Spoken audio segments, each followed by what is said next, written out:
भरती घोटाळ्याच्या आरोपांवरून आंदोलनाचा इशारा. नोकरी असो वा लग्न, चष्म्याची अडचण आता होऊ देऊ नका. नंदादीप नेत्रालयात या आणि तुमच्या चष्म्यापासून मिळवा कायमची मुक्ती. कारण आता चष्मा घालवण्याची लासिक शस्त्रक्रिया फक्त 32,999 रुपयात. शिवाय 5,000 रुपयांपर्यंतचे लासिक स्क्रीनिंग अगदी मोफत. ऑफर मर्यादित कालावधीसाठी. तर वाट कसली बघताय, आजच कॉल करा 92-2000-1000. नंदादीप नेत्रालय, न्यू शाहूपुरी, कोल्हापूर. दृष्टी म्हणजे नंदादीप.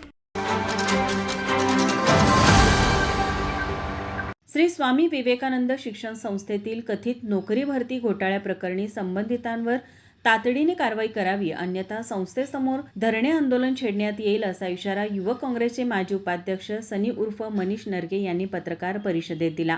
आपल्या कोल्हापूर जिल्ह्यातील जी स्वामी विवेकानंद शिक्षण संस्था ती जी महाराष्ट्रामध्ये नामांकित आहे, त्या कोल्हापूर जिल्ह्यामधील ताराबाई पार्कमधल्या स्वामी विवेकानंद शिक्षण संस्थेमध्ये गेली 2 वर्षामध्ये मोठ्या प्रमाणामध्ये भ्रष्टाचार झाला आणि त्याचे काही पुरावे माझ्याकडे मी घेऊन त्यांच्या संस्थेच्या दारामध्ये आंदोलन केलं 11 जून रोजी. त्या दिवशी मला कार्याध्यक्ष अभयकुमार साळुंकीजींनी 8 दिवसाची मला मुदत दिली होती की याचा अहवाल तुमच्यापर्यंत पोहोचवण्याचं काम करू, पण त्याचा काय आपल्याला ह्यामध्ये कोणत्याही बैठकीला किंवा अहवाल मिळालेला नाही.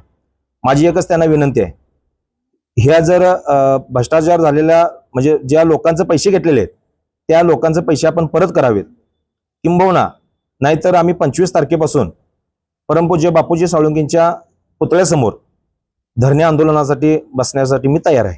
त्यामध्ये सिनियर भरती असते, क्लार्क भरती असते, त्याचा रेट 70 लाखापासून 40 लाखापर्यंत आहे. शिपायापर्यंतच्या भरतीपासून सिनियर भरतीपर्यंत 70 लाख रुपयाची त्या पदाची भरतीला रेट आहेत.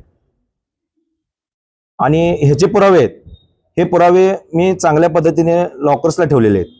मी न्यायालयीन लढा लढत असताना मी ते कोर्टामध्ये सादर करणार आहे. न्यायालयाच्या समोर न्याय देवता मला याच्यामध्ये तुमच्या सर्व मीडियांच्या वतीने ह्याला न्याय मिळेल एवढं मी या ठिकाणी बोलतो.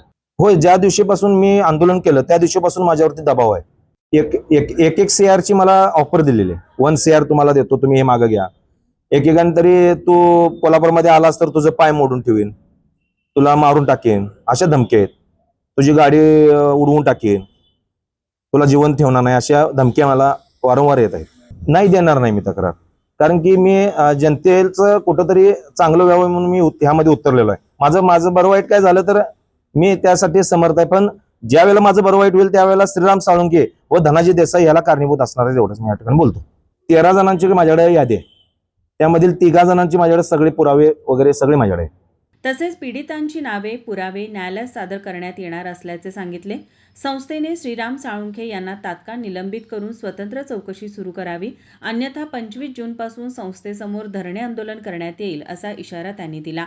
दरम्यान नरके यांनी केलेल्या आरोपांबाबत संबंधितांची भूमिका समजू शकलेली नाही. माझा महाराष्ट्र न्यूज, कोल्हापूर. ताज्या घडामोडी पाहण्यासाठी माझा महाराष्ट्र न्यूजला आजच सबस्क्राईब करा.